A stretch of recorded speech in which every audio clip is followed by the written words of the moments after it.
Bismillahirrahmanirrahim. Alhamdulillahirabbil alamin wa sallallahu wasallam ala sayyidina Muhammad wa ala alihi wa sahbihi ajma'in. Rabbi shrah li sadri wa yassir li amri wahlul 'uqdatam min lisani yafqahu qawli.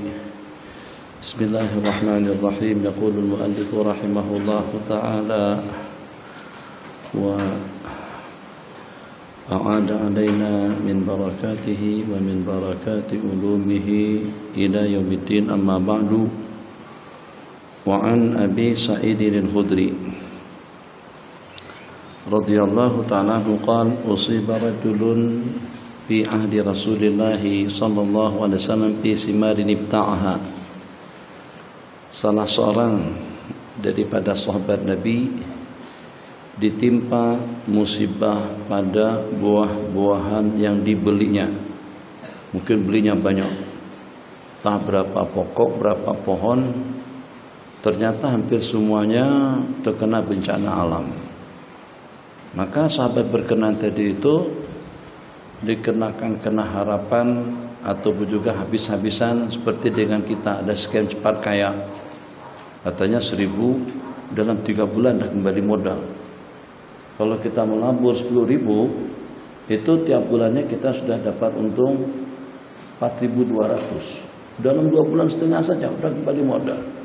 Akhirnya kalau 100.000 sebulan 40.000, 2 bulan 80.000, 3 bulan 120. Wah, lumayan. 100.000 dalam 3 bulan sudah jadi 120. Kalau 1 juta macam mana? Jadi 1.200.000. Akhirnya jual rumah, jual tanah, jual kereta, jual semuanya yang boleh dijual. Alhamdulillah, zuhud. Tak ada handphone, ada LCD, tak ada rumah, duduk numpang. Ada program daurah, daurah dulu. Jual rumah, kumpulkan duitnya. Kumpul duit tidak kurang daripada 2 jutaan. Dalam 2 jutaan, orang yang kumpulin macam itu dia pandai. Dia tak akan langsung bawa lari, tidak. Dia bagi dulu kita, dia pancing dulu. Dia perangkap dulu kita. Memang betul. Bulan pertama, daripada uang yang 1 juta tadi, dia dapat 400. 400, Masya Allah, 400. Malung, nak hidup macam maklung atau nak hidup seperti seorang jutawan? Maksud apa? Maklum. Takkan maklum. Tidurnya nyak, pajam mata. Ini dunia sekarang sudah maju. Tidak ada scam cepat kaya. Maklum nggak ada. Coba bagi tahu sama Pak Long. Mati, manjang, makru, manjau, makning, maoreng, makring. Wah, semuanya dihubungi. Makrengnya dihubungi, makrengnya dihubungi. Mak jauhnya dihubungi hijau, makrunya semuanya terkumpul duit 10 juta. Itu biasa setelah terkumpul sekian juta baru kabur, hilang, tak ada berita. Pakat menangis semuanya. Tahu dia, jangankan yang 400, lenyap semuanya duit yang terkumpul banyak tadi itu. Baru-baru ini ada sahabat kita ditipu 30 kilo emas. Bukan 30 ringgit, 30 kilo. Berapa 30 kilo? Ya lebih kurang dalam 4,5 juta lah, lebih kurang, tak banyak mana. 4,5 juta RM kan rupiah. Tuh, kawan kita juga ada sebelumnya kira-kira ada 50 juta. Yang paling pelik dan ajaib yang nipu sama Melayu juga yang tipu. Rupa-rupanya Melayu kalau pada tuh buat sesuatu lebih hebat daripada orang Cina lagi. Mungkin orang Cina belajar dengan orang Melayu cara untuk menipu yang ideal, yang paling bagus itu macam mana, supaya orang tak terasa dia ditipu. Nah, rupa-rupanya kejadian yang seperti itu, yang walaupun dalam bentuk yang berbeda, sahabat Nabi kita tadi itu beli buah banyak sekali. Usiba fi thimari syajarah, terkena musibah pada buah-buahan yang dibelinya, maka surah dainuhu, maka dia terbelanggu dengan utang. banyak hutang piutangnya. Faqala Rasulullah sallallahu alaihi wasallam, tasaddaqu alaihi, sedekahlah kalian kepadanya. Nabi kita memohonkan sedekah kepada para sahabat. Fatasaddaqan nasu alaihi wa lam yablugh dzalika wafa adainihi. Tapi banyak-banyaknya sedekah yang dikumpulkan itu masih belum sampai untuk melunasi, untuk menutupi jumlah hutang piutang, total hutang piutangnya. Yang walaupun banyak orang-orang yang bersedekah, masing-masing bantu, tapi masih belum cukup untuk melunasi hutang piutangnya. Faqala Rasulullah sallallahu alaihi wasallam bi ghuramaihi, ini untuk orang muflis. Ini hadis berkenaan dengan hukum akad iflas, taplis. Maka Nabi kita berkata kepada ghurama, kepada orang-orang, ghurama jamak daripada gharim. Maksudnya orang-orang yang memberikan pinjaman.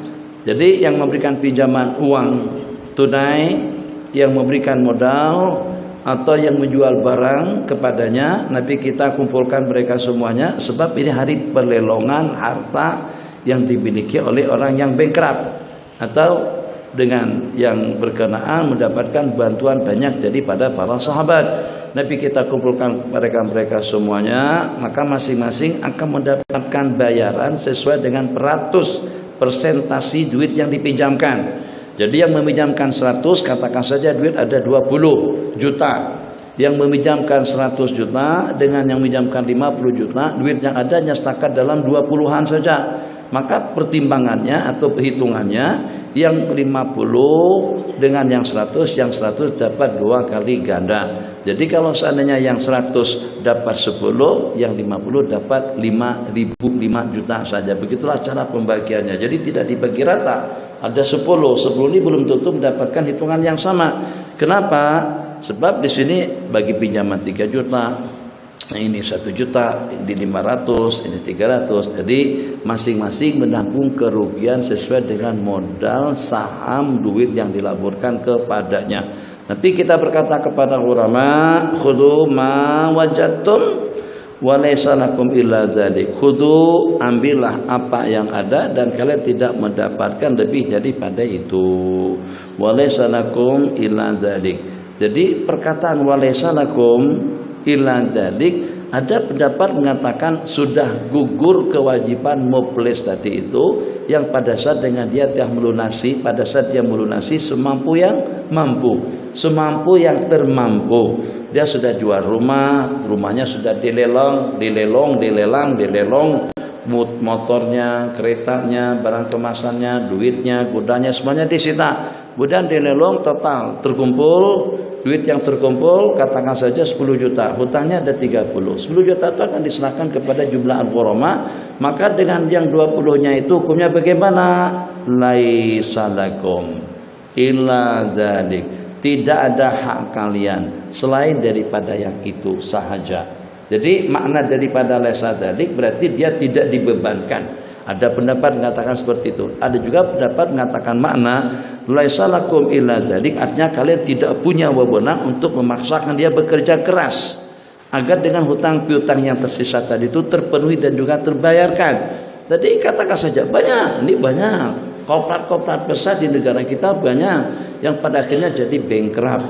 Jadi mungkinlah hal-hal yang kadang-kadang tidak terpikir oleh seseorang.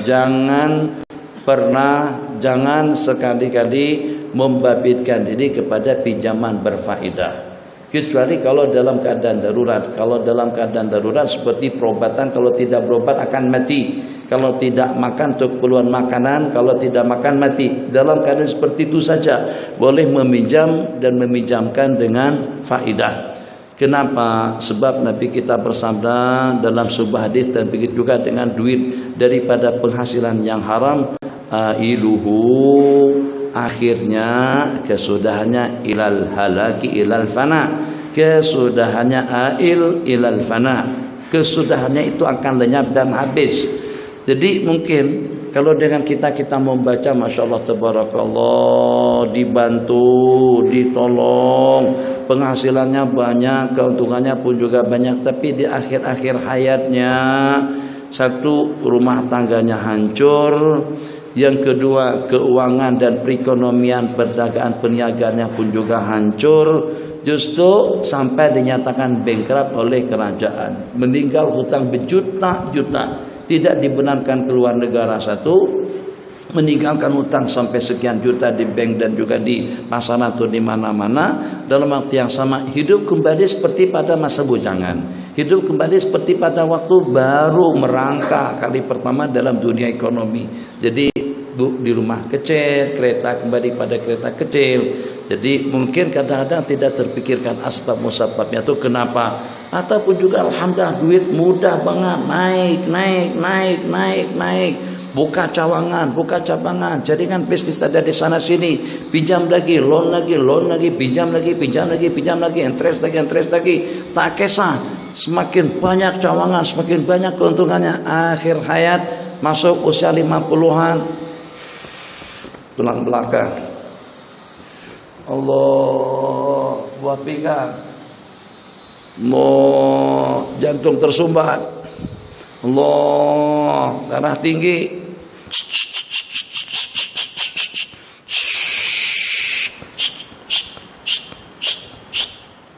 Gitu kan? Bunyinya betul dah. Atas 250. Normal dong. Normal apa? Itu tunggu mati aja lagi. Atas 250, 270, bawah udah 180. Sekali lagi, jangan-jangan alatnya yang tidak betul ya. Cek sekali pasang. Ikat ketat-ketat. Saya ini tengok-tengok aja lah, tak tahu namanya pun tak tahu apa. Bengkak sini bengkak.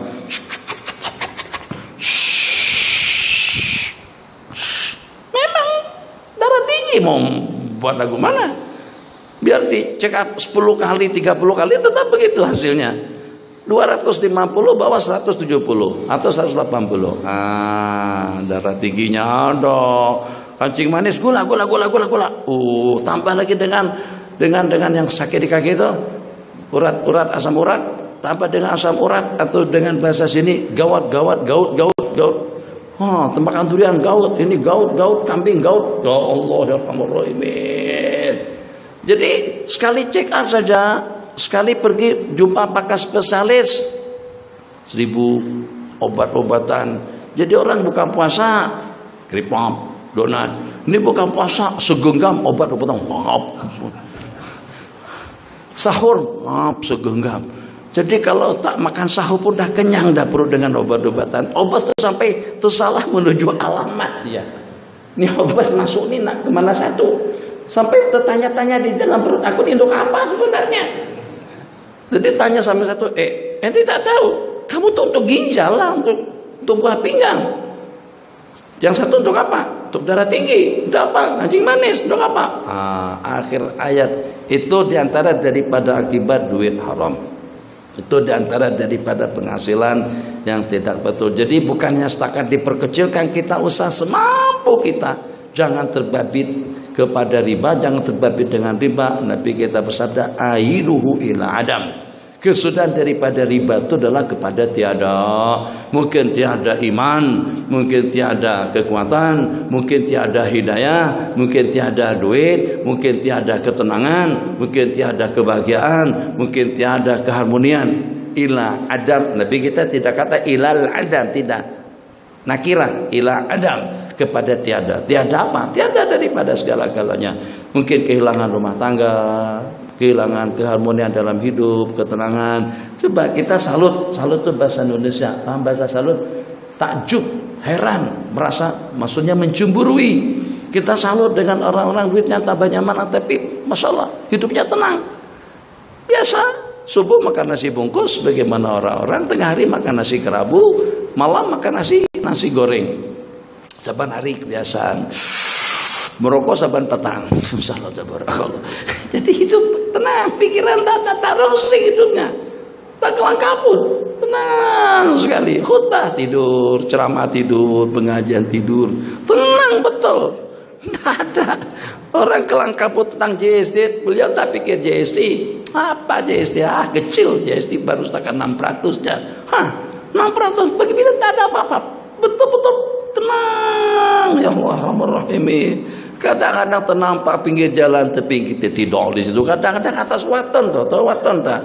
Itu atas beranda ada penyekatnya tuh. Segini aja kayunya, tak panjang mana. Bari di situ tertidur. Insyaallah tabarakallah. Ini terlampau tenang nih. Dah itu terlampau nekat. Bismillahirrahmanirrahim. Oke, kita simpulkan. Yang dalam mazhab kita tidak boleh memaksakan kepada orang tadi itu untuk bekerja keras agar hutangnya terbayar, terlunasi atau terjelaskan semuanya. Laisa lakum illa dzalik, kalian hanya setakat itu saja. Tapi tetap itu sebagai tanggungan yang walaupun kita tidak diwajibkan menurut pendapat, tapi tetap itu sebagai satu tanggungan. Apalagi kalau sampai terbawa mati, memang besar permasalahannya kalau sampai ke bawah ke akhirat, kalau sampai ke bawah ke kubur, maka itu bergantung kepada keadaannya pada waktu dia meminjam. Manidana dainan, barang siapa meminjam hutang sedangkan dia berniat untuk melunasinya, tapi terbawa mati dia tidak mampu untuk membayar hutang piutangnya, itu nanti akan dibayarkan oleh Allah pada hari kiamat. Kalau tidak akan diambil daripada kebajikannya senilai hutang yang tidak terbayar. Bismillahirrahmanirrahim. Wa ibni Ka'ab ibni Malikin, Ka'ab ibni Malik an abihi, itu adalah salah satu daripada 3 orang sahabat al-mutakhallifah. Wa ala salasati alladziina khulifu hatta idza dhaqat alaihimul ardu bima rahubat. Ka'ab bin Malik juga yang menyanyikan, yang mengkasidahkan kasidah Banat Su'ad di hadapan baginda Rasulullah sallallahu alaihi wasallam, yang sehingga dengan baginda tanpa sedar diri atau dengan keseronokan yang beliau rasakan pada saat ketika itu, selendang burdah yang Nabi kita pakai, Nabi kita berikan, Nabi kita lontarkan kepada Sayyidina Ka'ab bin Malik. Anna Rasulullah sallallahu alaihi wasallam hajara ala Mu'adzin malahu wa ba'ahu fi dainin kana alaihi, menceritakan bahwasanya Sayyidina Mu'az itu pernah dihajar, pernah dicegah kebebasan keuangan, kebebasan dalam menggunakan duit. Itu asal makna daripada al-hajru, pencegahan, mencegah, menghalang leluasa kebebasan seseorang dalam menggunakan duit kepunyaan dia sendiri atau dalam urusan bisnis. Mahjur kenapa? Karena bankrupt. Mahjur kenapa? Karena masih kanak-kanak. Mahjur kenapa? Disebabkan karena bodoh. Dan yang keempat, mahjur disebabkan karena gila. Hajara ala Mu'adzin malahu, kemudian Nabi kita jual. Apa maksudnya? Nah, sekarang kalau kita melihat di sini orang-orang yang terbabit, kalau sebelumnya qala rajulin, itu majhul. Sebelumnya pun juga rajul, juga majhul, tidak diketahui. Ayyuma rajulin ba'a mata'an, itu umum, itu pada untuk kita semuanya. Sementara hadis yang di sini menceritakan bahwasanya Nabi kita pernah menghajar, mencegah leluasa perbelanjaan terhadap uang yang dimiliki oleh Sayyidina Mu'adz bin Jabal radhiyallahu taala anhu.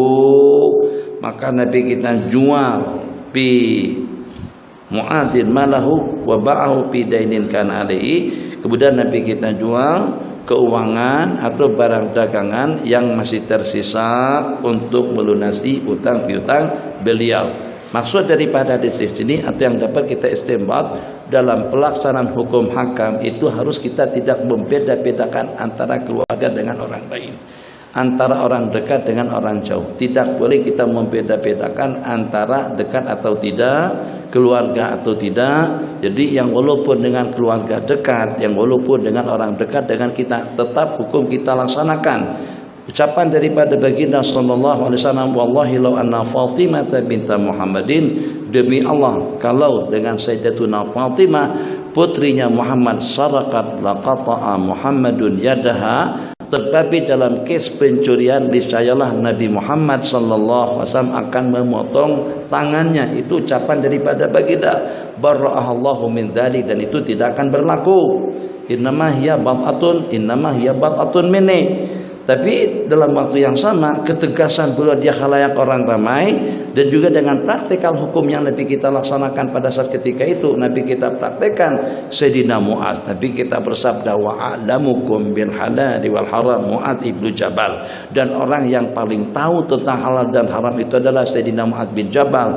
Banyak yang dapat kita kongsikan. Satu, pihak pemerintah jangan mengklasifikasikan, jangan memilih dan memilah dan membeda-bedakan dalam rangka untuk melaksanakan undang-undang yang walaupun ke atas anak pribadi atau anak kandung dia sendiri. Dan yang kedua, yang walaupun dekat di sisi Allah, urusan bankrupt, urusan bangkrut, urusan untung, urusan rugi, itu juga tidak pernah ada hubungan atau tidak pernah ada karib karabat, tidak pernah ada dalam undang-undang perekonomian atau juga dalam kehidupan, dalam masalah keuangan. Yang kalau pada waktu Anda alim, Anda mesti akan untung selalu. Yang kalau pada waktu Anda terdidik, mesti Anda akan mendapatkan keuntungan yang banyak. Kalau kamu ada sijil daripada UK atau juga daripada Kingdom atau daripada mana saja, Anda akan mendapatkan keuntungan yang lumayan. Tidak ada jaminan seperti itu.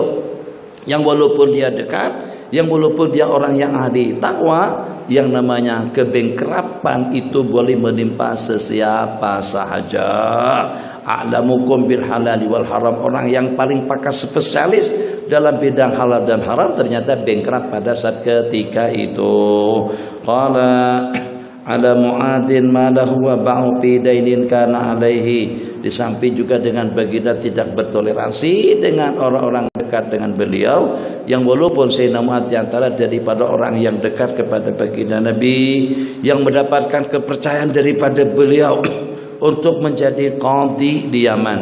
Dan pada waktu beliau berangkatkan, Nabi kita berucap kepada Sayyidina Mu'adz bin Yaman, la'allaka lan tarani ba'dal yaum. Mungkin saja Anda tidak akan ketemu, tidak akan berjumpa dan tidak akan melihat aku lagi setelah detik ini. Betul seperti apa yang Nabi kita ramalkan. Dikatakan usia beliau belasan tahun saja, tak sampai usia yang sebagaimana para nabi-nabi dan rasul diutus Allah pada usia 40 tahun. Sayyidina Mu'adz berusia di bawah daripada 30-an tahun pada waktu dilantik untuk menjadi qadhi, dan pada waktu menjawab pertanyaan baginda Rasulullah SAW, bimata tahkum, nanti kalau kamu ke Yaman, kamu bertindak dengan panduan apa? Dengan Al-Quran. Kalau tidak ada, dengan hadis-hadis Rasulullah. Kalau tidak ada, kata beliau, ajtahidu ra'yi wala alu, aku akan berijtihad dan aku tidak akan melampauinya. Ulama mengatakan ijtihad itu juga berlandasan langsung daripada sumber hukum yang pertama dan juga daripada sumber hukum yang kedua. Bismillahirrahmanirrahim. Wa ibni Umar radhiyallahu taala anhu qala uritu 'ala ad-dini 'ala Nabi sallallahu alaihi wasallam yauma Uhud wa ana ibnu 14 sanatan falam yujizni. Uritu, aku ditawarkan, asal maknanya.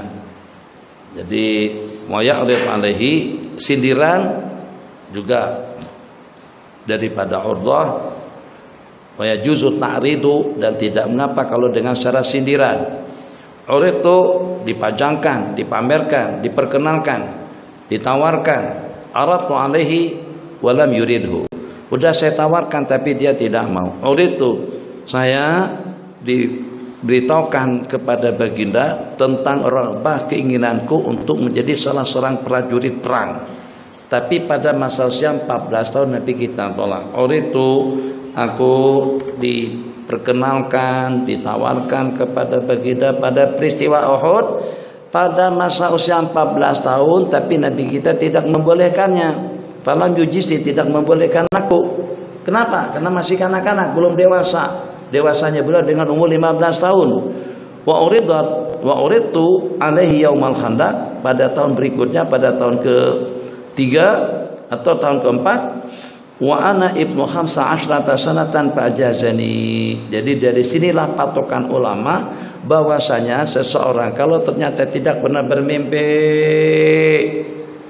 tidak pernah mancut, pernah mimpi tak? Apa ya? Apa juga? Pernah mimpi tak? Mimpi apa? Mimpi semuanya pernah mimpi. Kalau saya tanya pernah mimpi, tak mesti tafsirannya lain. Bukan mimpi jumpa hantu, jumpa toyol, jumpa bukan yang itu. Jadi kalau perempuan yang sudah uzur, yang walaupun pada masa usia 13 tahun itu menunjukkan dia sudah balik. Laki-laki kalau bermimpi sampai terpancut, mimpi kawin kah, mimpi ciuman kah, mimpi apa kah sampai terpancut, pelik, heran. Papa. Itulah dewasa sebelum dewasa. Papa. Saya ada masalah, Papa. Masalah apa? Tadi malam saya tidur. Kalau biasanya saya buang air kecil, airnya cair. Malam tadi itu saya buang air kecil dan keluarnya pun juga tidak normal. Tek tek tek tek tek, kental airnya. Iya enggak? Wah, bahaya tuh. Orang tuanya juga. Orang tua jangan bikin seperti itu, harus tahu. Atau anak perempuan, mama, musibah, mak. Ada apa? Saya keluar darah, mak. Ini kayaknya perut saya sudah ada besi, bukan ada besi atau ada apa yang menusuk perut saya. Habis, emangnya kenapa? Selalu saja darah keluar dari hadapan saya. Iya, mak. Udah lama, udah hampir berminggu-minggu. Ini sekarang darah keluar coklat darahnya. Ada apaan ya? Coba agak-agak, saya ini sehat, mak. Kamu bukan sehat lagi. Luar biasa sehat. Habis darah yang keluar itu darah apa? Mungkin barangkali ada yang bocor di dalam ngopong. Kena ditampar, diikat, dijahit, insya Allah selesai masalah. Mak juga tak bagi panduan yang betul. Kesian anak hidup dalam kebingungan. Jadi urusan-urusan seperti itu mak dan ayah harus pandai tahu. Kita sabari, dia beranjat betul saat ketika tengok darah uzur yang pertama keluar daripada hadapan. Jadi beberapa kejadian yang paling memeranjatkan, salah satu daripada pasangan dua laki istri setelah dapat anak pertama, anak mereka baru dalam usia beberapa hari. Mak terperanjat, anak saya udah uzur pada hari-hari pertama dilahirkan. Oh, ini merepe pula nih. Mana ada? Hari lahir darah keluar. Astagfirullahaladzim. Bayi itu dia di dalam perut. Pada masa dilahirkan, darah tuh kesana kemari, ada di sana sini. Jadi yang memeranjatkan mak tadi itu saat ketika membersihkan bagian depan daripada anak perempuan, ada darah di situ. Itu bukan darahnya dia, itu darah maknya dia. Darah maknya dia yang bersibah darah pada masa melahirkan. Kenapa terperanjat sangat? Astagfirullahaladzim. Wala bab-bab yang macam itu yang berkenan tidak mau tanya. Di samping juga orang yang ditanya pun juga tidak mau tahu. Jadi kita tak mempelajarinya, di samping mereka juga tidak menanyakannya kepada kita. Ureto. Jadi kalau seandainya belum pernah uzur, belum pernah keluar air mani, maka dewasanya dengan umur 15 tahun. Buktinya Nabi kita terima Sayyidina Abdullah ibnu Umar pada masa usia 15 tahun. Uridana ala Nabi sallallahu alaihi wasallam yauma Quraidah. Beliau daripada warga Bani Quraidah. Keputusan daripada Sayyidina Sa'd bin Mu'az, kata beliau, keputusan saya kepada warga Yahudi Bani Quraidah yang khianat perjanjian kita yang kita istilahkan dengan piagam Madinah pada saat ketika itu, serangan daripada luar dan dalam itu adalah tanggung jawab kita bersama. Kita akan membela keselamatan keamanan kota Madinah, Yahudi dan juga dengan kaum muslimun, begitu juga dengan orang-orang munafik yang pada saat Bani Quraidah bersekongkol untuk membunuh baginda Rasulullah SAW, di mana dengan mereka mengatakan ini peluang keemasan untuk kita membunuh Sayyidina Rasulullah SAW, mereka akan jatuhkan satu biji batu di perkampungan orang-orang Yahudi. Nabi kita langsung mendapatkan informasi, dapat Facebook dan WhatsApp daripada malaikat Jibril alaihissalam, mereka bersekongkol nak membunuh kamu. Secepat kilat Nabi kita kembali ke Madinah. Belum Nabi kita lepaskan lagi peralatan perang atau dengan pakaian perang, Nabi kita langsung mentaskil para sahabat untuk melancarkan serangan kepada perkampungan Bani Quraidah. Yang sehingga karena tidak ada perlawanan, keputusan yang Nabi kita putuskan, Nabi kita bersabda, siapa kira-kira yang kalian inginkan untuk menjadi hakim, untuk menghakimi kalian semuanya. Jadi atarda, apakah kalian mau dihukmi Sa'd bin Mu'az? Semuanya restu. Sebab mereka tahu Sayyidina Sa'd bin Mu'az daripada orang Yahudi. Tapi mereka tidak tahu Sayyidina Sa'd sudah masuk Islam. Dan keislaman beliau pun juga dirahasiakan. Jadi pada waktu Sayyidina Sa'd membuat keputusan, kata beliau dengan keputusannya, aku putuskan yang dewasanya dipancung, sementara wanita-wanitanya dibebaskan atau dijadikan daradi, dijadikan tawan, dijadikan sebagai hamba-hamba saya. Laki-lakinya dipancung. Jadi pada saat ketika itu Sayyiduna Atiyah, perawi hadis, saya diantara daripada anak-anak remaja yang dibimbangkan, apakah sudah balik atau belum. Nah, ini tidak diketahui, mana ada surat beranak pada waktu itu. Orang ranakan saja. Jadi pejabatnya tak ada, yang tukang catat pun juga tak ada. Jadi orang tak tahu. Nanti lahir, ana lahir persis pada peristiwa gajah, kata mak saya pada peristiwa gajah. Kamu lahir bila? Saya lahir, kata mak ayah, lahir 3 tahun selepas peristiwa gajah atau setelah peristiwa Mu'az. Begitulah cara mereka untuk memberikan kepastian tentang kelahiran seseorang. Jadi mungkin saja ada dengan seorang tidak dipastikan apakah sudah dewasa atau tidak. Jadi kata Sayyidina Atiyah, uridna, maka pada waktu itu kami dipajang, kami diperlihatkan kepada baginda Rasulullah SAW pada peristiwa Quraidah. Maka naman ambat, maka di kalangan kami yang sudah tumbuh, nah, nabata tumbuh, nabatun tumbuh-tumbuhan. Kenapa? Karena dia tumbuh. Di situ kan pengambilannya. Nabata tumbuh, nabatun tanaman, tumbuh-tumbuhan. Qala maka nama nabata kutil, yang tumbuh di kalangan kami pancong, akan dibunuh. Wa malam yambut, tapi yang belum tumbuh, qala khalla sabilau, Nabi kita bebaskan dia. Fakuntu mimman lam yumbit, aku kata Sayyiduna Atiyah Al-Qurazi daripada orang yang belum tumbuh, masih molos lagi.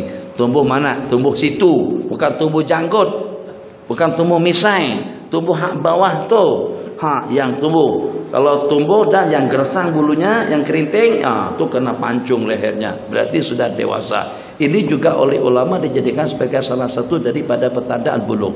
Petanda buluk, satu udzur. Kalau untuk perempuan udzur. Kemudian yang kedua hamil. Kemudian yang ketiga dengan usia. Kalau dengan laki-laki mimpi sampai terpancut, sampai keluar. Kemudian kedua bulu-buluan, ini juga musyarak antara laki-laki dengan perempuan. Makanya kalau belum ada kumis, belum ada misai, kamu belum ada misai, jangan coba-coba cabut misai. Kecuali kalau memang nak ada misai. Kalau tak nak, biarkan saja dia. Kalau masih bulu kecil itu tidak akan bertambah. Dia tetap macam tuh saja. Dia sama saja dengan kening. Tak ada orang sebentar hari potong kening. Bapak keningnya memanjang, bulu mata tidak ada yang manjang. Sama misalnya dengan kening. Tapi kalau kamu coba cabut sekali saja, habis, itu nanti akan tumbuh yang gersang, keras. Nah, kalau diciumkan orang menjerit. Isi tak menjerit itu segan saja, karena ada tua ada. Coba ciumkan kepada budak-budak kecil seperti dia, tengok, kan? Masuk. Kalau dia pandai cakap, masuk. Yang tua, yang tukang cium, dia juga tak tahu diri, cium saja. Kita terlampau sayang dengan cucu. Tuhan sakit, Tuhan sakit nih, mira muka aku sakit, Tuhan. Geram tangan dengan cucu. Ini baru dikerat, tubuh 2 hari, tajam, seperti ranjau saja. Pipi anak kecil, budak kecil lembut, merah, kulitnya halus, terkena tosokan daripada kumis atau dari misai tadi itu, 2 hari kemudian merah mukanya. Bagi krim pas kelamnya, tak sembuh-sembuh, mak risau. Ini anak kita terkena gigit tembuan kok, tak ada tembuan. Kenapa merah mukanya merah? Itu tuannya punya kerja. Tuan cium kuat. Kegeraman itu dituangkan kepada pipi cucu. Sakit. Tapi kenapa? Kadang-kadang orang pasangan 2 laki istri baru dikerat 2 hari bersama pasangan, istri senyap-senyap saja. Ya Allah, takkan menjerit seperti budak kecil. Kena senyaplah. Astagfirullahaladzim. Lebih batal puasa.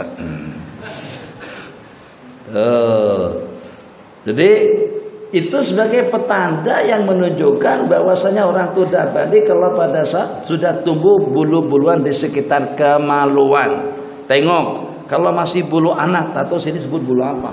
Mana sebut bulu anak? Bulu yang lembut tuh. Bulu momo. Ada yang lain lagi ya? Entah, bulu momo juga. Tak tahu kan? Ini yang ini keras. Ada yang khas sebelumnya lagi. Jadi di sekitar situ tak ada bulu apa, ada juga bulu tapi seperti bulu rumah lah, lembut. Selepas itu baru tumbuh bulu yang gersang bulunya. Tapi diantara daripada tanda kebesaran Allah Jalla wa'ala, bulu di situ tuh yang walaupun tak dibagi minyak tapi tetap dia hitam. Dari mana datang hitamnya? Kalau yang di kepala ini tak bagi minyak gersang, yang situ tanpa ya. Kalau tak terpercaya buktikan saja punya ampang sendiri. Biarkan 3, 4, 5, 6 bulan, jangan dikerat. Lembut, mulus, hitam. Dari mana datang hitamnya? Seperti dirawat ya saban hari. Bismillahirrahmanirrahim. Uridna ala nabi yauma Quraidah.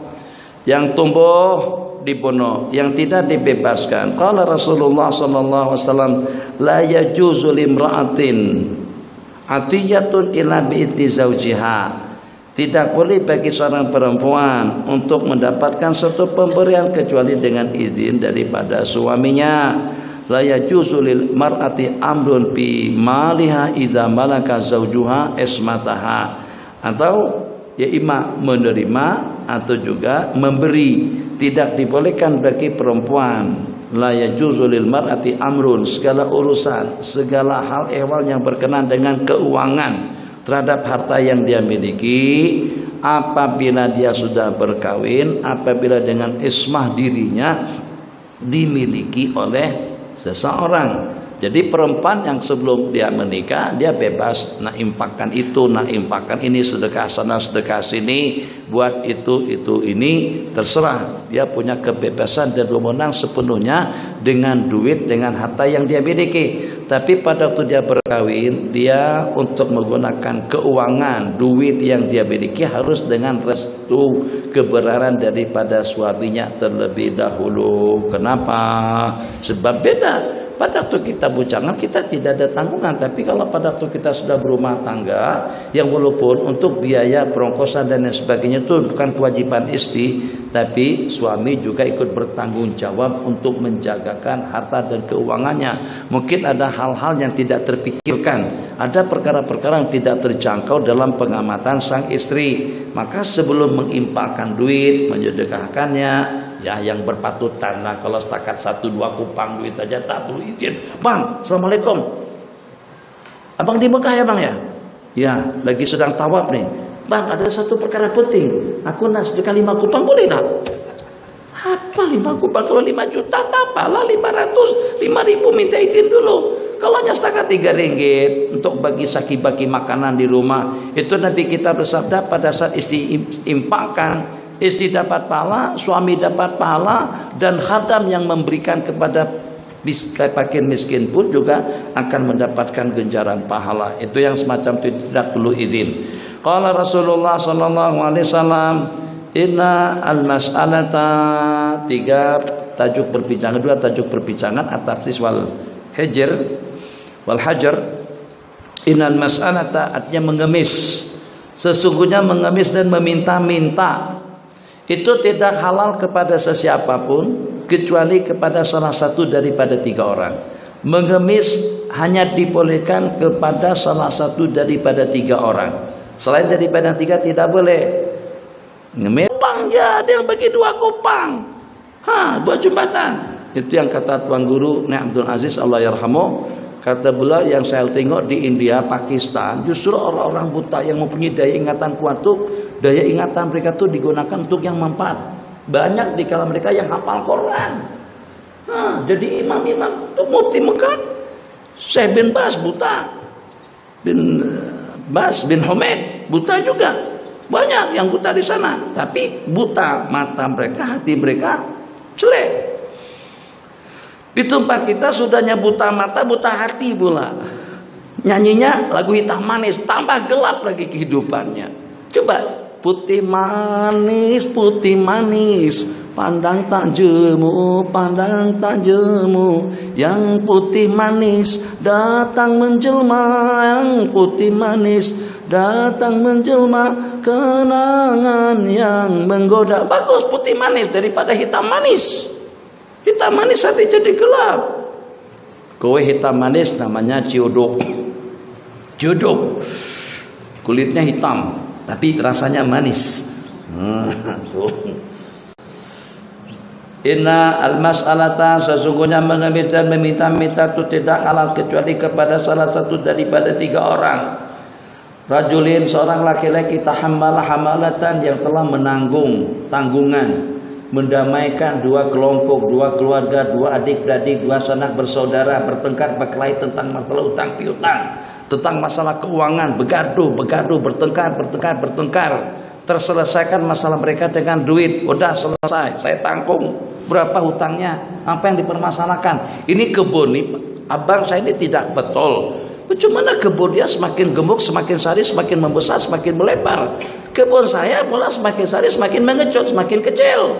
Yang kata dia itu memang kuasa Allah. Kuasa Allah macam mana? Itu kena pergeseran struktur bumi. Jadi dengan tutup mulut, jangan menguap begitu. Setan masuk ke mulut. Kalau menguap, kalau boleh ditahan. Menguap, jangan bagi keluar, tahan. Kalau tak pun ambil tisu ke apakah? Kalau tidak, dengan belakang telapak tangan kiri. Bukan telapak tangan kanan, belakang telapak tangan kiri, bukan telapak tangan kanan. Telapak tangan orang rasa cicik.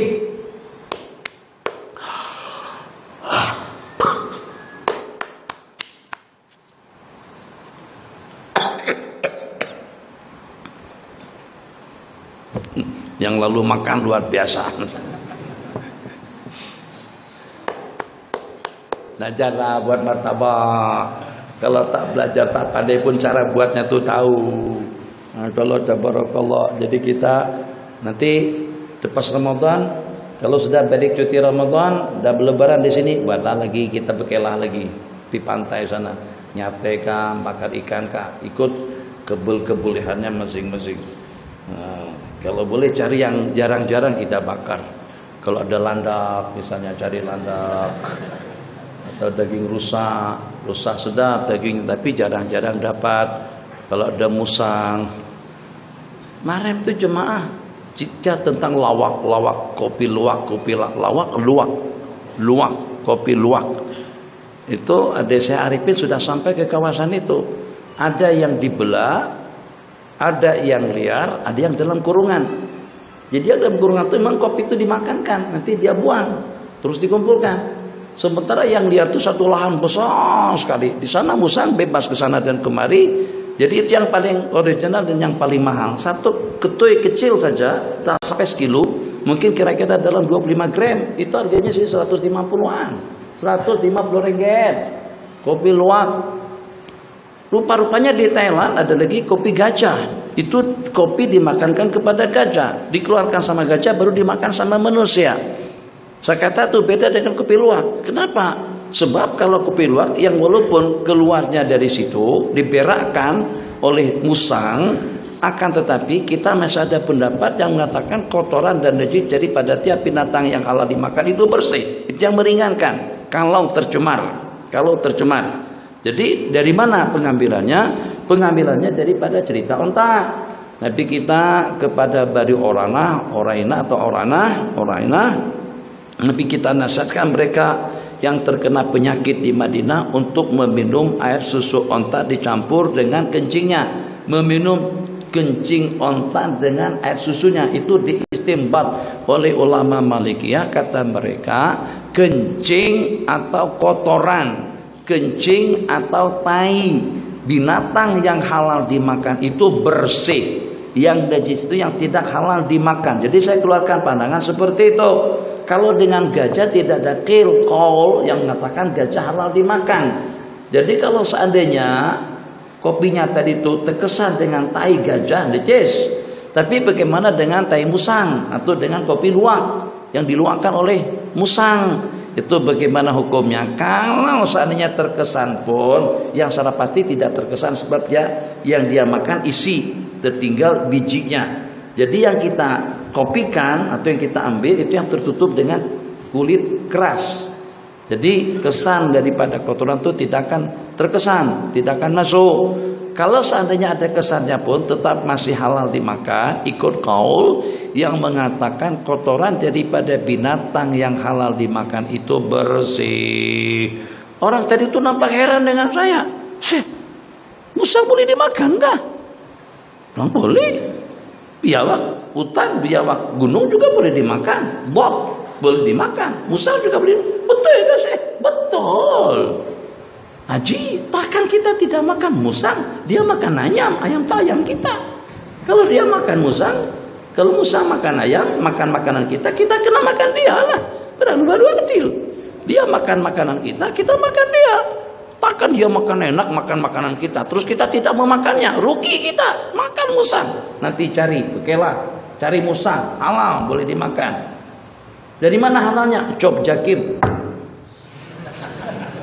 Atas kebenaran daripada Jakim. Jadi penerbangan Asia selalu cakap macam itu. Jadi semua barangan jualan masakan yang dijual sama Asia dalam penerbangannya itu adalah halal menurut keterangan daripada Jakim. Jakim dia sebut. Masya Allah, tabarakallah. Kalau makanan kita ini tak ada jaminan halal daripada Jakim. Ya sudah halal, dan mau dihalalkan apa lagi? Qala bismillahirrahmanirrahim. Rajulun tahammala, seorang laki-laki yang menanggung satu tanggungan untuk menyelesaikan satu pertengkaran. Fahadatul mas'adatu hatta yusibuha summa yumsik. Jadi karena dia habis-habisan untuk mendamaikan dua kumpulan yang bertengkar, yang dipersoalkan itu adalah batasan tanah, yang dipersoalkan itu adalah masalah warisan, sampai hampir berlaku pertumpahan darah. Untuk kita mengatasinya saya katakan udah begini saja, tuntutan yang 30.000 RM itu biasa yang nanggung.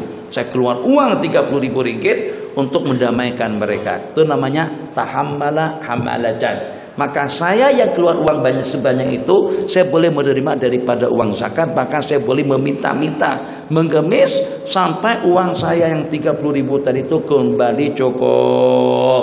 Yang kedua, rajulun asabathu jaihatun, seorang laki-laki yang ditimpa bencana, istihad yang melenyapkan dan yang menghabiskan harta kekayaannya, maka dia boleh meminta dan mengemis hatta yusiba, sehingga dia mendapatkan kiwaman, qama, daripada kiwaman yang menegakkan kehidupannya, sehingga dia mendapatkan jumlah keuangan sejumlah sekian duit yang boleh menegakkan kembali dalam kehidupannya. Kiwaman, qama, rajul al-rijalu qawwamun, kiwaman min aishin, ais kehidupan. Warajulun asabathu faqatun, dan seorang laki-laki ditimpa kemiskinan, hatta yaqul salah satu min dawil hija, sehingga berkata 3 orang daripada keluarganya, dawil hija, sehingga berkata 3 orang daripada orang dekatnya, laqad asabat fulanan faqatun fahalat daul mas'adatu, fulan telah ditimpa kemiskinan, dah bankrupt, habis duit, jadi miskin, mengemis. Maka untuk yang seumpama dia pun juga dibolehkan untuk meminta-minta. Selain daripada mereka bertiga mengemis dan meminta-minta, hukumnya haram. Nabi kita perumpamakan ibarat, Nabi kita sebutkan dalam hadis, orang yang mengemis dan yang meminta-minta itu tidak akan terdapat mas'atu lahmin, tidak akan terdapat daging di mukanya dulu, mukanya nanti pada hari kiamat, sebab dia sudah menjual, sebab dia pernah menjual air mukanya di dunia, mengemis atau meminta. Ini kepada orang yang mengemis. Dalam waktu yang sama kepada orang yang diminta, seperti apapun penampilannya tetap dia punya hak untuk diberi. Wa in jaa ala parasin, kalau ada seorang mengemis minta-minta pakai Mercedes S-Class, pakai kereta mewah atau naik kuda harganya jutaan, terus mengulurkan tangan minta bantuan, nak bayar tol misalnya, nak beli nasi bungkus, Anda punya tuntutan, kita punya tuntutan untuk kita membantu dan juga untuk kita menolongnya. Tidak boleh kita mengucapkan kata-kata yang menggores, kata-kata yang boleh melukakan perasaannya. Wah, ente seperti ente ini pengemis, mana boleh, mana betul. Pakai kendaraan bagus, motor bagus terus meminta. Tidak boleh kita ucapkan kata-kata seperti itu. Ibarat daripada hadis, apabila dengan seorang pengemis datang meminta sesuatu kepada kamu yang secara pasti kita tidak tahu tentang dia bagaimana, maka tuntutan hukum kepada kita, kita kena memberikan, membantu dan menolongnya, yang walaupun dia datang dengan berkuda. Babus suluh, bab yang menyatakan tentang perdamaian. Perdamaian, duduk. Qala babus suluh an Amr bin Auf al-Muzani radhiyallahu ta'ala anhu anna Rasulullah sallallahu alaihi wasallam qala as-sulhu jaizun bainal muslimin. Perdamaian itu merupakan satu perkara harus di kalangan kaum muslimin, di kalangan para pelajar, masyarakat, lingkungan. Masya Allah, tabarakallah, masing-masing mempertahankan haknya dia. Jadi yang satu mengatakan saya yang lebih berhak, entah perasaan entah. Ini satu buah rumah ternyata tidak termasuk daripada bagian yang dihagikan pada masa pembagian harta pusaka. Karena rumah tadi itu terperuntukkan untuk mak. Kata ayah, rumah ini jangan diutak-atik dan juga jangan diganggu-gugat. Rumah ini khusus untuk mak kalian saja. Khusus. Maksudnya ayah bagi kepada mak, tak, ayah tak bagikan kepada siapa-siapa, tapi biarkan mak duduk di rumah itu. Jangan diutak-atik dan juga jangan dipersoalkan. Meninggal orang tua, meninggal mak, keadaan sudah semakin sempit, semakin krisis, semakin gawat hubungan antara satu dengan yang lain. Sekarang, apalagi kalau di masa-masa akan datang, di saat ulama masih ramai di Jakarta, di saat cendekiawan, ulama-ulama intelektual ramai di tanah air kita, itu pun yang kalau pada waktu dalam keadaan krisis orang masih berani untuk melakukan perkara-perkara terlarang. Yang sudah diwakafkan dicabut perwakafannya, yang sudah dihibahkan dicabut penghibahannya, bahkan yang sudah jadi wakaf kubur digusur dan diusir ahli kuburnya. Cinta maaf keluar,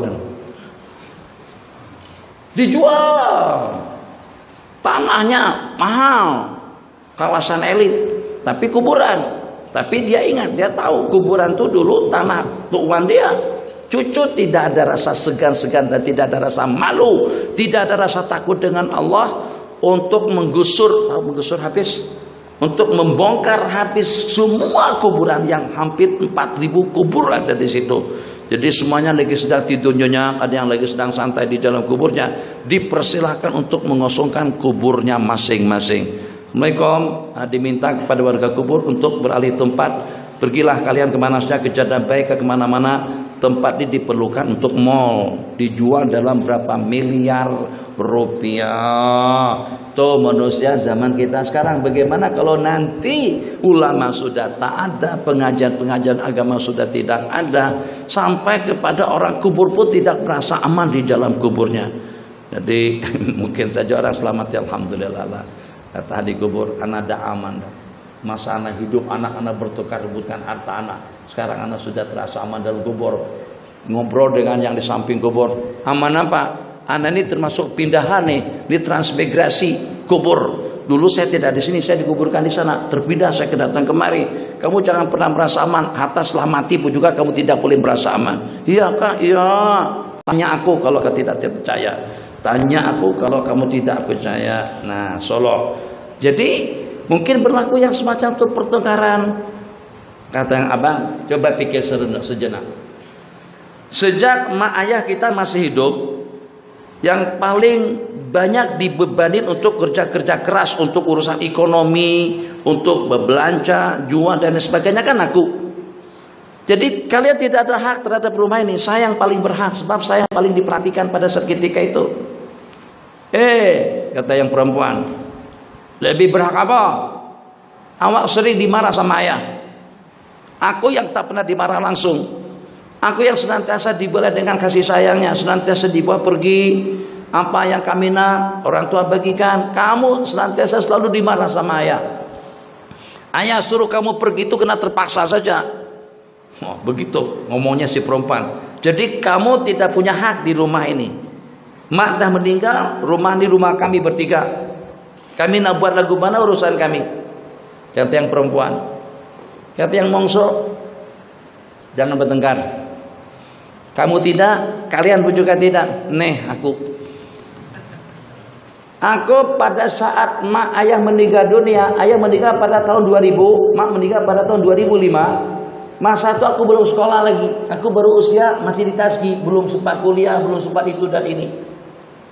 Kalian yang paling besar tuh abang yang paling banyak makan harta ayah. Sebab usia kamu udah 40 tahun. Kamu juga akhwat semuanya yang paling banyak menghabiskan uang ayah dan uang mak. Sebab kamu ayah hantar ke Yuki ngaji di sana. Belanja perhiasan. Aku yang tak menikmati uang ayah. Aku yang berhak dengan rumah ini. Tengkar 3 adik-beradik tadi itu berlaku. Jangankan dengan yang hidup, yang mati pun dipersoalkan kehidupan. Untuk masalah keuangan seperti itu keadaannya. Ada kan Syekh? Cari-carilah kalau tak ada, pikirlah. Buka lembaran akhbar, buka apa masalahnya? Rokok aja begaduh berkelahi sampai bunuh-membunuh. Tikam, kenapa? Kena poteng rokok. Kecil saja masalahnya. Apa masalah? Rebut pacar. Rebut pacar. Rebut kekasih. Dikira sayang, dia cuma senyum, tapi bukan senyum ke dia, bukan senyum ke awang, dia senyum ke ada suaminya di situ. Bang. Jadi laki-laki cuma aja.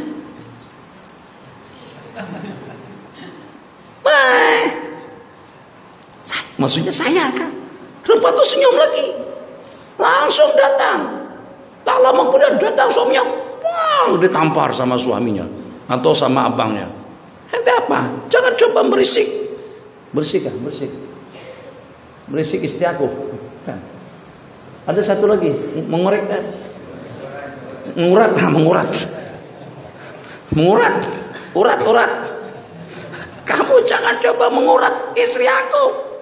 Kamu suaminya tak nampak pun. Langsung begaduh di situ gara-gara kena senyum. Dia bukan nyenyumi dia nyenyumi suaminya tuh di atas bumbung tuh. Innalillahi wa inna ilaihi raji'un. Jadi kata perempuan tua, pada saat ada seorang laki-laki pakaian seperti pengemis, compang-camping, tengok Sayyidatuna Fatimah binti Abdul Malik itu Sayyidina Umar bin Abdul Aziz, azan dulu.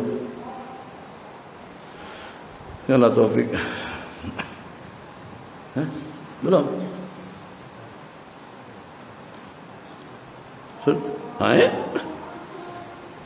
Kalau sudah waktu buka puasa belum masuk pun sudah azan dah. Allahu Akbar, Allahu Akbar, Allahu Akbar, Allahu Akbar, Allahu Akbar, Allahu Akbar, Allahu Akbar, Allahu Akbar, Allahu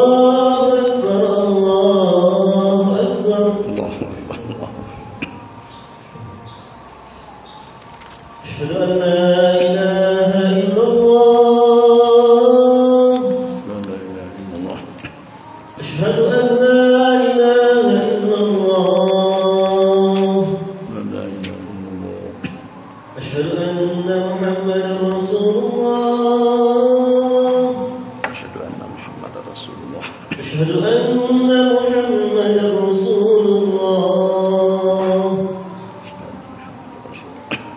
Hayya 'alas salat. La hawla wa la quwwata illa billah. Hayya 'alas salat.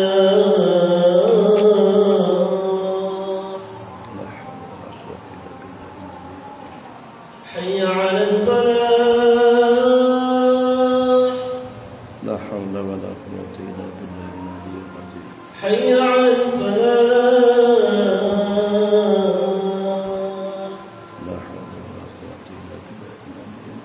Allahu Akbar, Allah.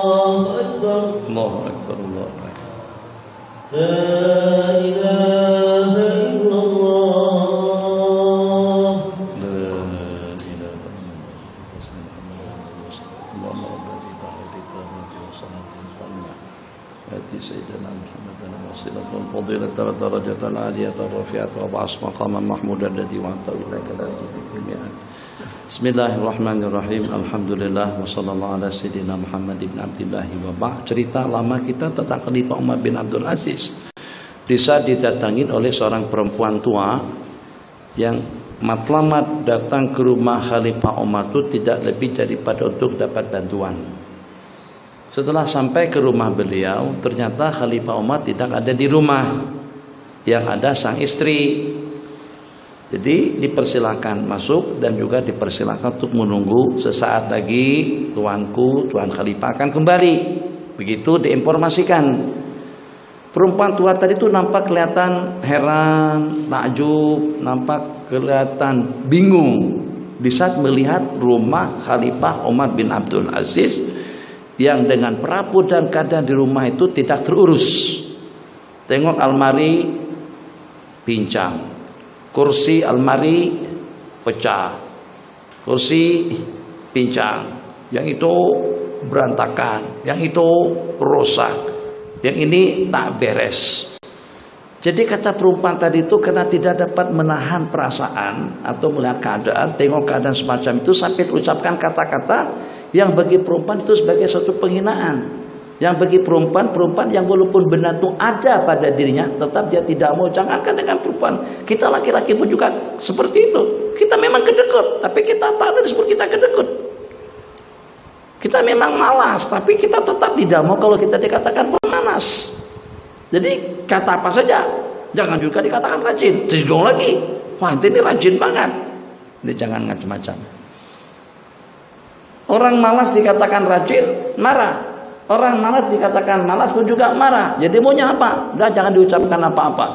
Senyap saja, jangan komen. Jadi kata perempuan tua tadi itu, Mbak Fatimah, saya datang ke rumah tuanku, Tuan Khalifah untuk minta bantuan.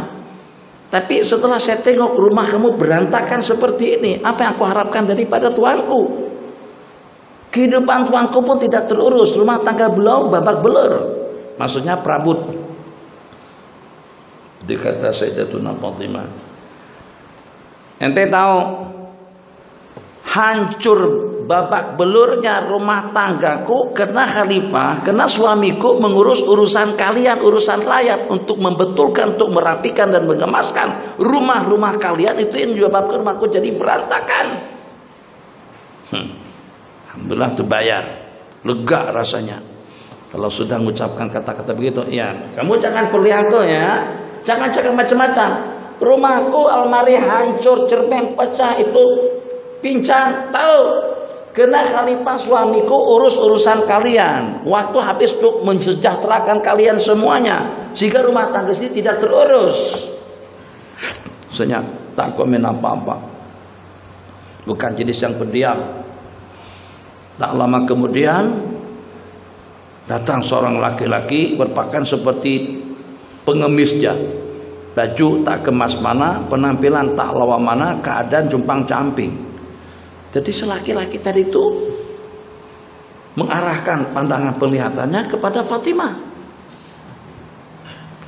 Masuk dari Fatimah, pinggir, lindung, hijab. Tak bawa selendang, hijab, lindung kamu. Itu saya lihat laki-laki tua tuh nengokin kamu. Dia tengok kamu, dia mencuri pandangan kepada kamu. Lindung, pikir.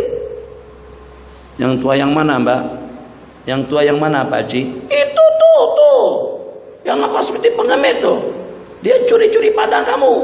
Dia liatin kamu, dia lihat kamu. Jadi kata Sayyidah Fatimah, ente tahu tak? Yang kamu kata pengemis tuh, itu suami aku. Itu dia Khalifah Umar. Hah? Macam tuh. Tidak yakin, hilang keyakinan. Dengan penampilan, kadang-kadang dengan kita cukup penampilan seorang yang meyakinkan, tapi justru akhirnya tidak meyakinkan. Penampilan biasa-biasa saja, tapi hakata, duitnya ditaburkan ke sana kemari. Kalau kita lihat struktur keadaan orang tadi itu bukan jenis penderma. jenis yang meminta, tapi ternyata murahannya masya Allah tabarakallah. Datang dilayan dengan anggurnya, buah-buahannya. Tak menyangka khalifah punya pribadi akhlak mulia semacam itu. Saya punya 5 orang anak saya khamsu banatin kosolun kosodun. 5 orang anak perempuan yang kelima-limanya pemalas dan tak ada yang laku. Nah, ada orang yang minat kawin dengan mereka. Ya siapa yang mau? Kalau kita tahu perempuan itu dari asal pemalas, tuh ngapain kita? Kita akan bakalan jadi pembantu dia nanti. Kita yang buat kerja semuanya. Ganti lampen, basuh pakaian. Sementara dia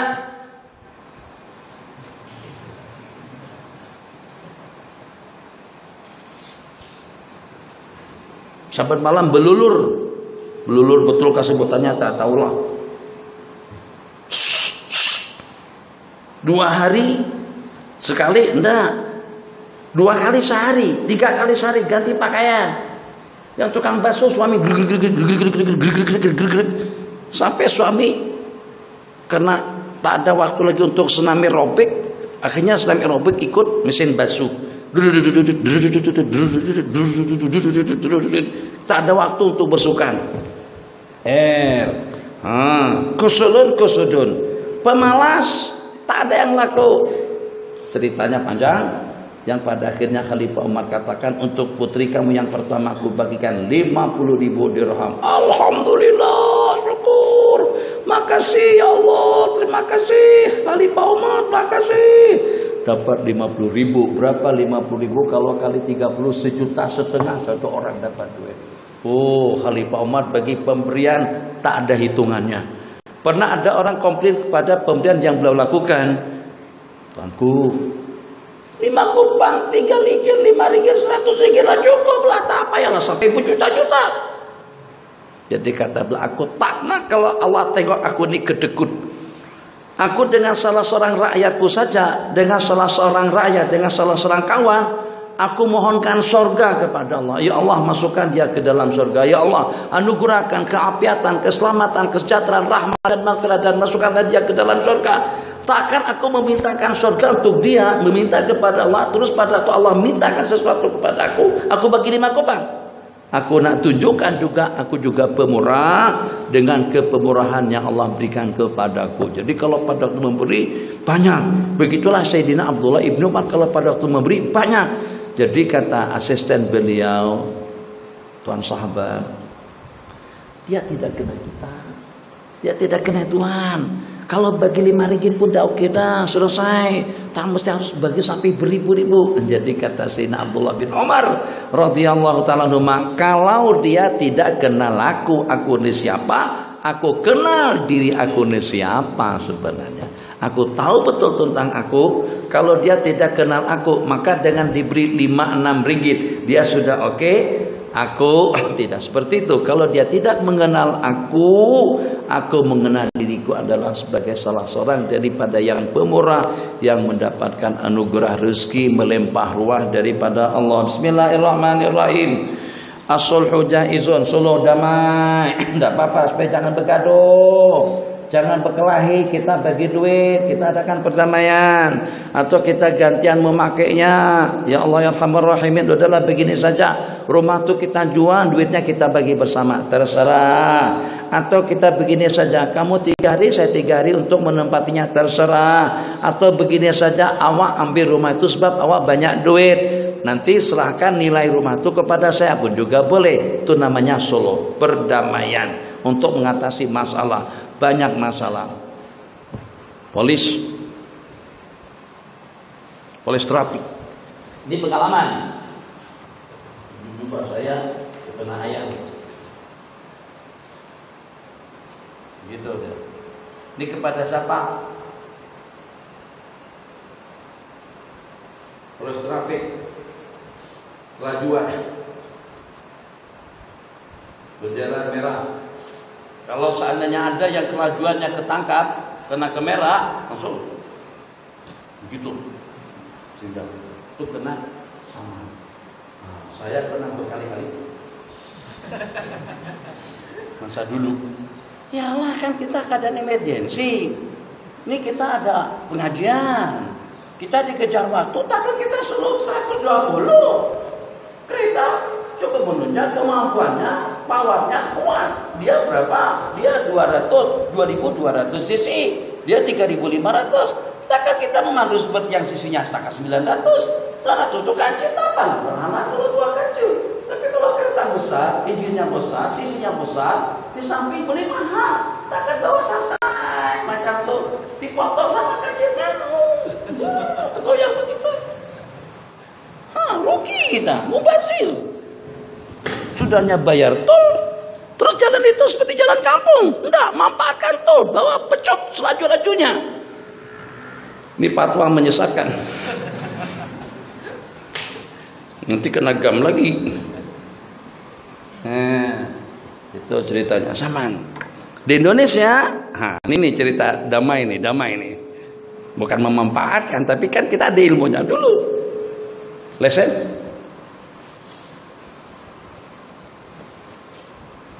Mudah-mudahan ada. Mana lesen saya? Ini lesen.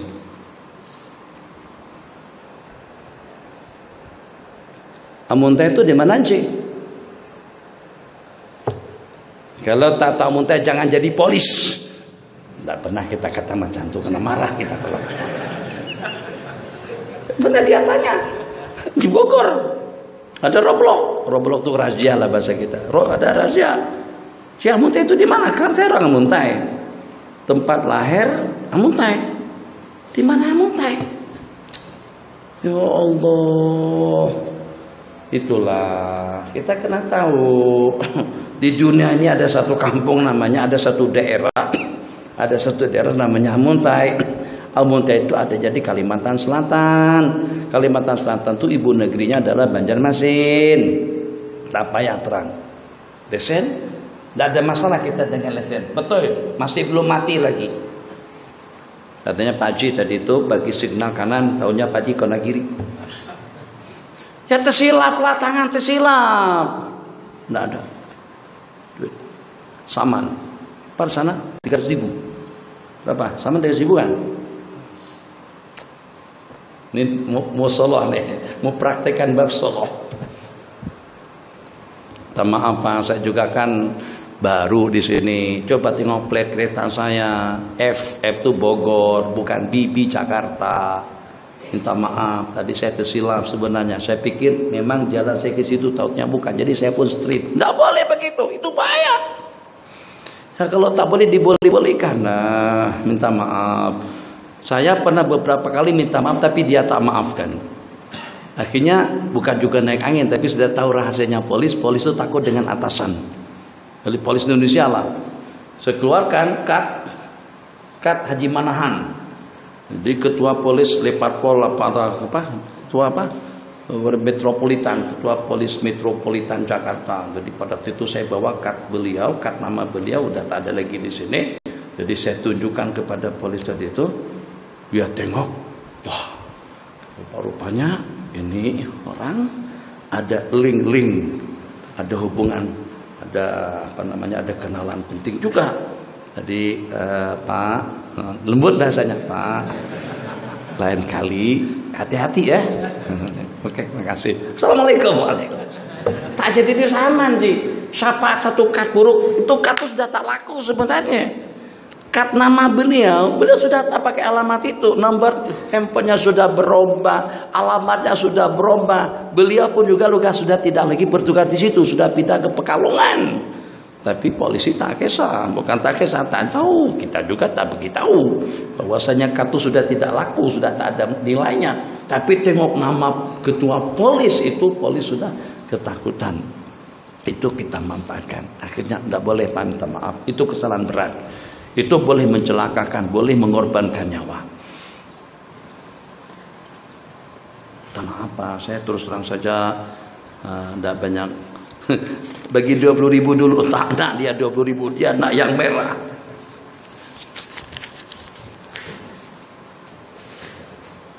Boleh tak? Daripada kena 300, DP Elok kena 100 saja. Ini 100.000 30 ringgit. Nah, 300.000 ribu hampir 100 ringgit. Nabi kita bersabda, idza ila sulhan ahalla haraman au harrama halala. Damai itu boleh, musalahah itu ya, akur itu betul, kecuali kalau pada saat mengharamkan yang halal atau menghalalkan yang haram. Itu berarti bersekongkol. Jadi seperti yang tadi itu bagaimana kira-kira, boleh tak? Ini bukan fatwa, tapi itu pandangan pribadi lah. Dan saya tidak minta diikuti. Daripada kita rugi 300, dia dapat uang haram banyak, lebih elok dia makan uang haram sedikit. Sebab kita sudah minta maaf kan, orang minta maaf, apalagi bulan Ramadan, Allah Maha Pengampun, Mbak, minta maaf, ini tersilap. Saya bukan sengaja minta maaf, dimaafkan, dan selesailah masalahnya. Kenapa kena disaman? Kenapa kan harus bayar tilang? Bayar tilang bukan sedikit, banyak lagi. Dah kasih 50 ribu, kasih 100 ribu, damai, akur, diam, senyap, alhamdulillah. Assalamualaikum, waalaikumsalam. Tapi kalau pada saat orang itu terbabit melakukan perbuatan haram, curi, jangan, tidak boleh. Ini uang negara nih, kamu ngambil banyak. Seandainya kamu ngambil 10 ribu, 20 ribu anak, oke saja, biarkan saja. Sebab kamu memang kena perlu. Tapi ini berjuta-juta, berbilion-bilion, tidak kurang daripada dalam berapa bilion uang negara yang kau kabulkan. Senyap, pepti 50% untuk kamu. Solo berdamai. Tak pernah belajar Bulughul Maram kan? Tak boleh. Itu berarti damai untuk menghalalkan yang haram. Orang itu ketangkap basah, dia mencuri, dia berzina, dia terbabit dengan perkara-perkara mungkar. Nah, supaya tidak dibawa ke mahkamah, tidak dilaporkan ke balai polis, akhirnya dia nak risuah kita. Katanya tuh Solo kita damai sajalah. Abang juga kalau laporkan apa untungnya kalau sampai dia tertangkap? Lebih mendingan lebih elok, dan terima saja uang 500 ringgit, senang, boleh beli cuada, buka puasa senang, makan sate, makan keripap dan lain sebagainya. Daripada dikenakan saman, aku bayar masuk uang negara, masuk kas negara. Anda tidak dapat apa-apa, aku banyak kena apa-apa. Aku rugi 500. Ambil uang, Solo tidak boleh. Nabi kita bersabda, as-sulhu jaizun bainal muslimin, sulh itu halal antara sesama muslim, kecuali sulh perdamaian untuk mengharamkan yang halal atau juga untuk menghalalkan yang haram. Wal muslimuna ala syurutihim. Syarat yang pertama, tahun pertama bahwa dia pergi umrah, tinggi. Syarat yang kedua, dia harus Anda perhatikan makan minumnya. Pagi, sarapan pagi pukul 8, tidak boleh lebih, tidak boleh kurang. Dengan 3 butir telur ayam kampung. Makan tengah hari tepat pada pukul 1.30 selesai sembahyang zuhur dilaksanakan. Sukatannya jangan sampai lebih daripada dalam 1 gram 1 kilo 200 gram. Sukatan yang dimakan nasi, lauk pauk, sayur menyayur. Kata calon pak mertua, kalau awak nak kawin dengan anak aku, malam kamu jangan bagi dia makan. Macam mana pun keadaannya, jangan bagi dia makan selain daripada 1 gelas jus apple atau juga yang sejenisnya.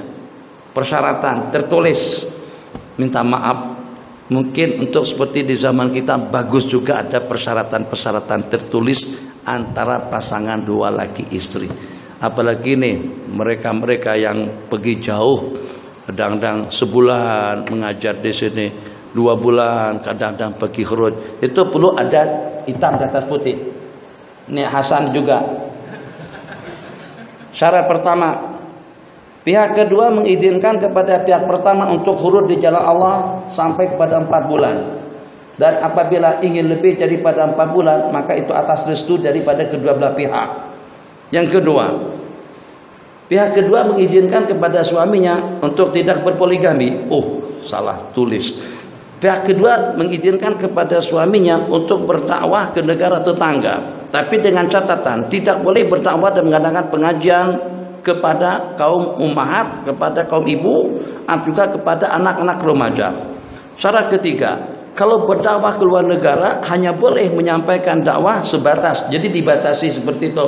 Ya yang penting-pentingnya lah. Sebab nanti kadang-kadang yang pada saat istri kita ajak pergi misalnya, Tano. Ulun nak duduk di Banjaraja. Ulun di Banjaraja karena hendak ulun ke sana situ. Bahasa orang Banjar, bahasa manja. Ulun nak tinggal lawak para kelawan mama abah aja. Ulun kada hendak 4 pian ke Bogor. Sebab Bogor tuh rumahnya sempit. Kemudian tak ada TV, tak ada hiburan, rumahnya kecil. Nah, ini masalah. Persyaratan pertama, siap untuk tinggal di rumah ukurannya 2 meter persegi. Bang, itu putih orang mati tuh bang. Buat persyaratan, khususnya huruf dakwah. Kalau tidak susah bang nanti, susah nanti. Nah, jadi kalau mengotot, kalau mereka tak boleh tidur malam kamu. Sebelum waktunya mati dah mati gitu.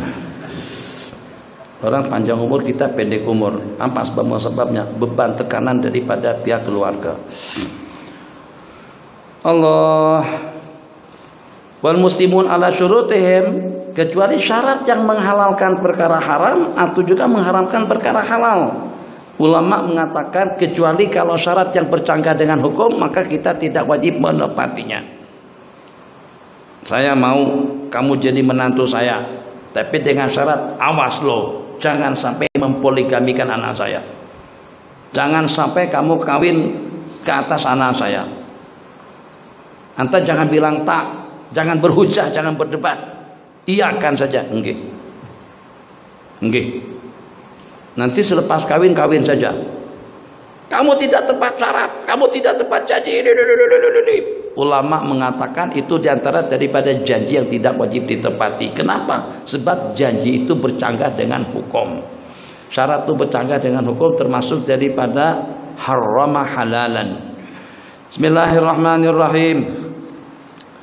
La yamna jarun jarahu, ini juga suruh janganlah sekali-kali tetangga mencegah tetangganya ayaghriza khasyabatan fi jidarihi, untuk yaghris, untuk memacak tiang kayu, balok, kasau. Apa bahasa sini? Ini yang ini apa namanya? Ini besi tapi yang dari kayu. Jadi jangan sampai abang sebelah tetangga saya di sini tetangga abang. Jadi jangan sekali-kali melarang tetangga untuk pacak paku, tempel paku, jemuran, sidaya dan sebagainya. Atau kalau perlu terpaksa dengan kita kayu karena kita tepat kayu, kalau diletakkan paku saja tidak kuat. Kekuatannya kalau seandainya sampai terkeluar ke tembok tetangga di sebelah sana. Nah, jangan dicegah. Kalau seandainya tetangga meminta untuk meletakkan kayu, menghalangkan kayu seperti itu. Ini sekedar misal saja. La yamna jarun jarahu ayaghriza. Asal daripada garasa memacak, menancap. Khasyabatan fi jidarihi. Ya imma jidar itu jidarnya huwa, dia atau jidar dia sendiri. Kalau seandainya jidarnya tetangga, temboknya tetangga, itu memang betul-betul menguntungkan. Atau yang dimaksudkan dengan jidar itu adalah tembok dia sendiri. Anda tidak punya wewenang untuk menghalang seseorang menggantung kipas. Kenapa? Kipas itu kan di rumahnya, ini paku di rumahnya, sidain baju juga di rumahnya. Kamu tidak boleh menghalang dia. Sebab itu leluasa kepemilikannya itu adalah di bawah tanggungan si pemilik rumah. Hadis yang terakhir, summa yaqulu Abu Hurairah mali arakum anha mu'ridin. Kenapa aku melihat kalian itu berpaling? Wallahi la armiyan nabiha baina aktafikum, aku akan lontarkan hadis itu atau tembok itu, khasyabah itu di antara pondak-pondak kalian. Mungkin saja pada saat belum diriwayatkan kepada orang yang bertengkar, yang mempertengkarkan tentang kayu yang dipacak pada tembok tetangganya. Kalian terima atau tidak terima, saya tetap saja sampaikan hadis itu kepada kalian, dan itu adalah merupakan hakikat yang sebenarnya. Qala Rasulullah sallallahu alaihi wasallam, la yahillu limri'in ayakhudha 'asa akhihi bighairi tibi nafsin minhu. Janganlah sekali-kali dengan kamu menggunakan, memakai, mengambil tongkat saudara kamu tanpa restu, min ghairi tibi nafsin, tanpa restu dan ridha. persetujuan daripadanya, nak pakai selepaknya, nak pakai kasutnya, guna tongkatnya, guna rotannya, guna keretanya, guna motornya, bisikalnya, atau juga minta obat giginya. Tidak boleh dengan kita tanpa restu. Jadi pada waktu kita menggunakan kepunyaan daripada orang lain, boleh-boleh saja dengan kita menggunakannya kalau dengan izin. Sebenarnya pinjam selepannya atau pinjam kasutnya, khair pakai saja. Bang, Assalamualaikum, mau pinjam tongkat, bawa saja. Mau pinjam motor, bawa saja. Tapi dikembalikan, tolong minyaknya diisikan nanti. Ini kadang-kadang minyaknya habis. Bukan kita tak nak pinjamkan, tapi kita juga tengok semalam tuh kita isi penuh, tangki penuh. Kita keluar 80 ringgit, 100 ringgit isi penuh. Kembali kereta kosong minyaknya, mogok lagi, pancet tayanya. Pak Haji minta maaf Pak Haji, kurang angin barangkali. Apa kurang angin? Bocor tuh sudah pancet tuh, bukan kurang angin. Kurang angin tambah angin oke. Ini tidak pancet. Nah itu yang